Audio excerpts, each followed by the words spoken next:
divided by D. So it's actually currency divided by deposit, which is 0, and this value is infinite.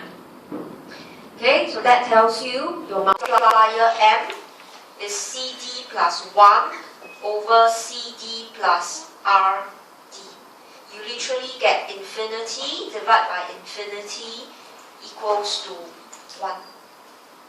Right, so mathematically it tells you money supply is M times H. So if there is a run on the bank, if banks were to collapse, right, that all of us don't trust the banks don't have a single dollar, we don't put any dollar with the bank, multiplier become 1. Okay, and your H is C plus R. And since your R is 0, H equals to C. So it's actually 1 times C. The money don't grow anymore.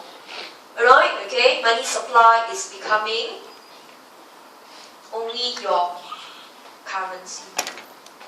Okay, so the entire banking system failed, equivalent to say, right, your money supply, the amount of spending is only totally dependable on the money stock, the hard cash. But there's only so limited hard cash. Right, okay, but you could see on the above discussion, money grows not through hard cash. Money grows through the excess reserves, which is from the deposits. So deposits are important. Right? So that's why in Singapore, there's a lot of measures. Government guarantee our deposits. Okay? Government will punish the firms. Do you know government will punish banks? They will fine them if your ATM machines are down for more than 3 hours. Right? If the same ATM machine cannot dispense cash more than 3 hours, the bank will be fined. Because it will set a panic attack. Right? So you can't allow that to happen. So with the onset of ATM frauds last year, okay, government is taking every measure that there is no run on the bank. Okay, so this is one very important aspect. So with this, right, let me just highlight to you. Let's turn all the way back to page 17. This entire discussion on money supply anchors on this flow diagram. You must really grasp the importance of the bank's activities. Right? Okay? The economy is not about C plus I plus G, which you thought is just goods. You just keep spending. It's not.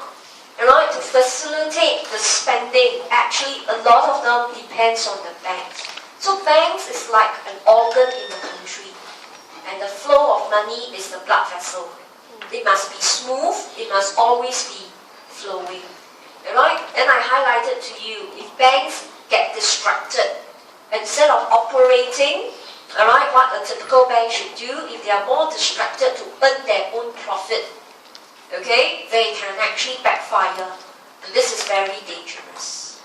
Okay, alright, so in fact, every couple of months, we keep reading about European banks still not doing well. They still have a lot of bad debt because they actually discovered, right? They are not operating normally to lend out. They are actually reinvesting our money in toxic assets.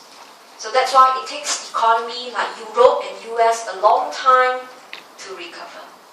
Okay? And then of course, we look at the case of Singapore. Right? We must have deposits. Okay? Anytime if we have ATM frauds and we lose faith in our banks, the entire banking system can shut down. It's like you chop off one of your arms. You literally cannot function as well anymore.